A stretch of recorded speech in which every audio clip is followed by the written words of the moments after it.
Good morning po sa inyong lahat mga kapatid. Pag-usapan natin itong, pagtaas ng hulog sa SSS. 'Yan, Malasakit Duterte. Grabe, 'di ba? Malasakit Duterte, hulog sa SSS, tataas na. Alam niyo kung nangyari ito sa kapanahunan ni dating Pangulong Duterte, alam niyo ipagtatanggol 'to tiyak. Ako pagtatanggol ko 'to, 'di ba gano'n kami no'n, eh. Kasi para sa'min kumikinang, perpekto si dating Pangulong Duterte. Ay naku, aminado naman tayo marami sa atin ang mga nabudol, 'di ba, ng, administrasyon niya. Naghahanap kasi tayo ng talagang taong may malasakit, eh. Eh, malay ba naman natin namamalasin pa rin tayo, 'di ba? Pero mainam naman na nagising tayo, nakita natin, 'di ba? Sabi nila, sino kaya na vlogger matulad sa Usok na biglang mawala? Anong matulad sa Usok?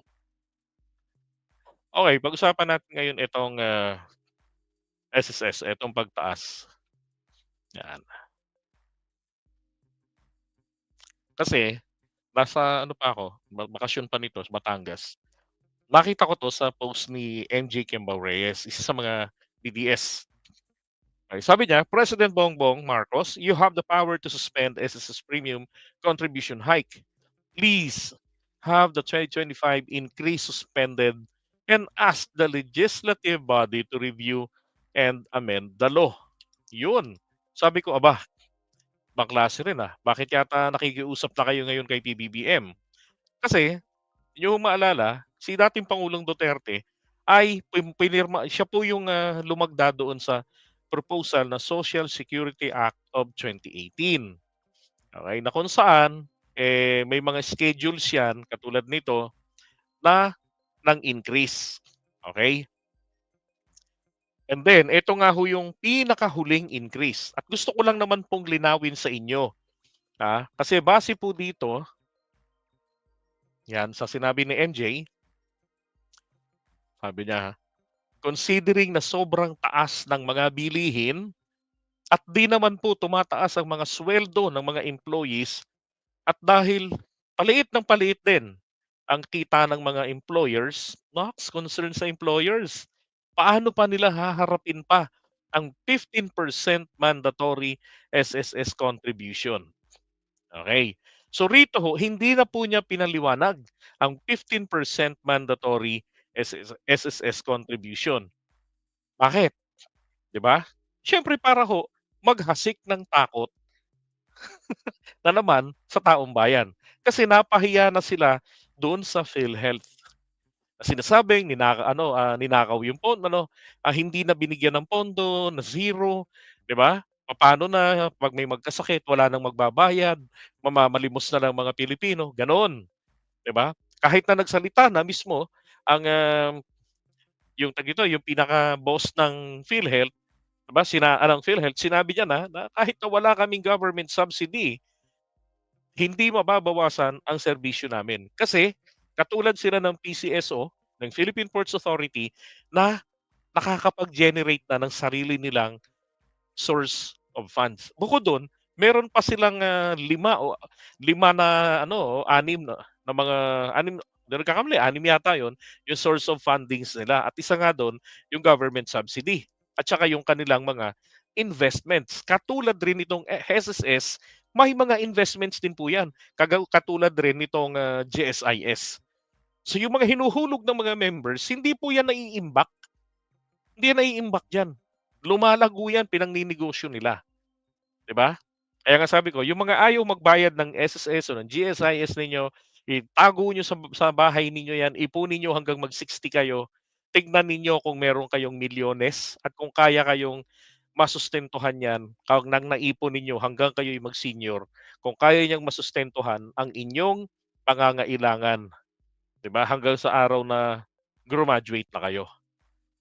Mas mainam kung mailalagak niyo 'yan diyan sa SSS or sa GSIS, 'di ba, sa mga government employees. Kaya nga ginawang mandatory 'yan, eh. Oh, now, ang sinasabi niya rito ay magiging 15% daw ang mandatory SSS contribution. So tingnan niyo naman, this on top of the PhilHealth 5% of salary, sabi niya. And then Pag-ibig 2+2. and then 4%, and income tax 15 to 25%. Sabi niya, "My God, if we sum all up, that's 49% o kalahati ng pinagtatrabahuan at dapat inuuwi ng mga manggagawa ay napupunta sa," 'di ba? Ngayon, eto po yung, 15% na kalokohan na sinasabi niya. Ang totoo po diyan mga kapatid, ha, panahon po noong 2018 nung pinirmahan niya ni Digong. So, unang taon na nangyari ito ay naging 12%. Dati kasi 10% lang 'yan, eh, yang, sa SSS na 'yan, oh. So, noong 2019 naging 12% hanggang 2020, 'yan. Tapos 2021, 2022, 13%. Yung employer contribution tsaka yung employees, eto ho, okey, 'yan. Ngayon 2024, 14%, kasi tagtu-2 years, eh.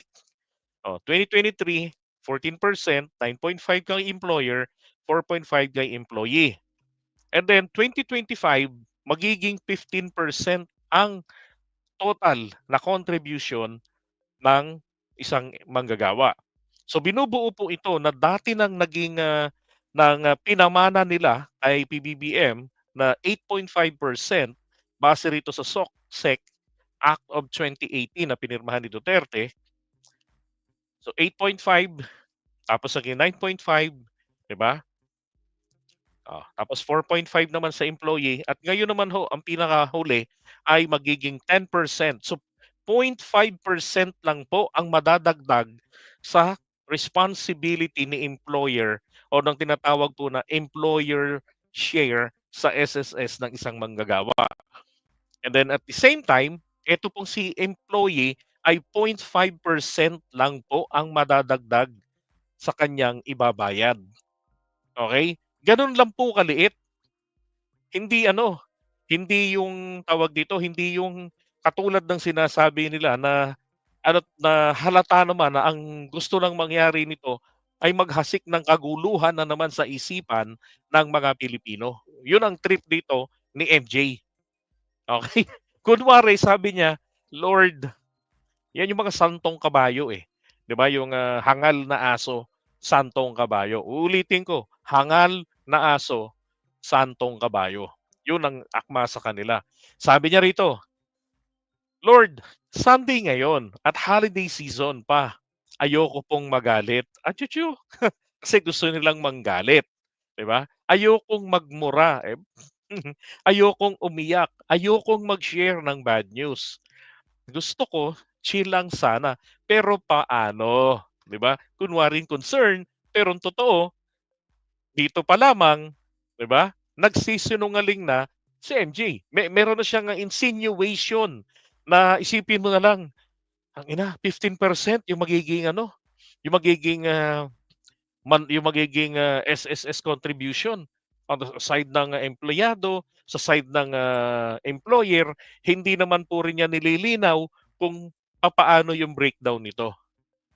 Tapos in-add up na lang niya 'yan hanggang sa sabi niya, 49%, kalahati halos ng sinasahod ng mga manggagawa na dapat ay inuuwi, nagiging take home pay nila, 'di ba, para sa pamilya, eh, nauuwi na lamang daw po sa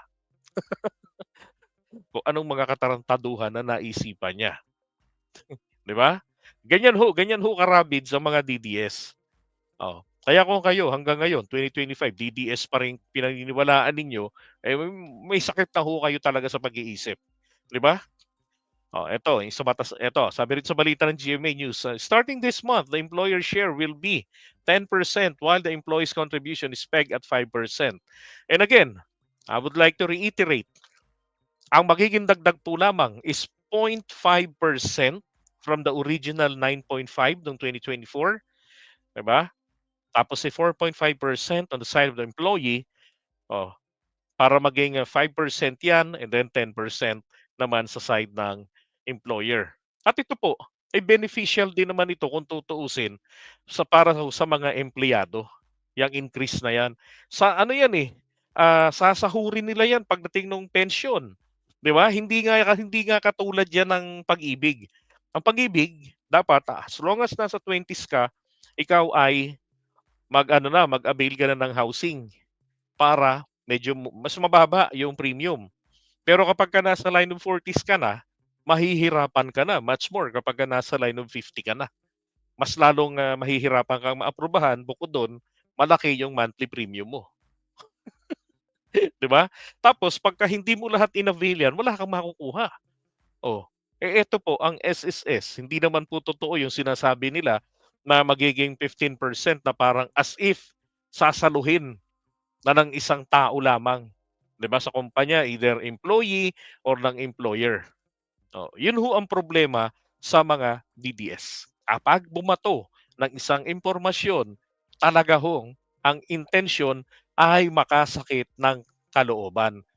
Tamaan ka, magagalit ka, 'di ba, sa gobyerno. Samantalang hindi naman gobyerno ang nagbato sa'yo ng maling impormasyon. Ang mga DDS vloggers, influencers, 'di ba? 'Yun ang problema sa kanila. Okay, kaya nililinaw ko lang po sa inyo kung ano ba talaga ang totoo diyan. Dapat ba tayong mataranta diyan sa increase na 0.5% on the side of the employees, 'di ba? Para sa akin hindi. Napakaliit na halaga lang 'yan. Tanong ko nga sa inyo, eh, kayo ba, magkano ho ba ang binabayaran ninyo sa SSS monthly, 'di ba? Magkano ba yung nalo-loan ninyo? Hindi ba kayo nasisiyahan sa loan ninyo? Lalo na yung mga sa maternity, 'di ba? So lahat po ng 'yan, 'di ba, galing na naman 'yan sa pera ng mga members na ini-invest din nila, oh. Kaya ngayon ang budget ng SSS, is good until, ba 2050, oh, 'di ba? Yung mas maganda ibig sabihin ang, administrasyon ng pera ng SSS ngayon. Okay, so wala hong dapat na ipag-alala diyan. Mag-alala kayo kapagka DDS ang inyong pinakikinggan, talagang mame-mental hospital kayo sa kakaisip at at ang dapat niyo hong pag-isipan, katiwa-tiwala pa ba 'tong aking pinakikinggan, 'di ba? Kasi mga psychopath yang mga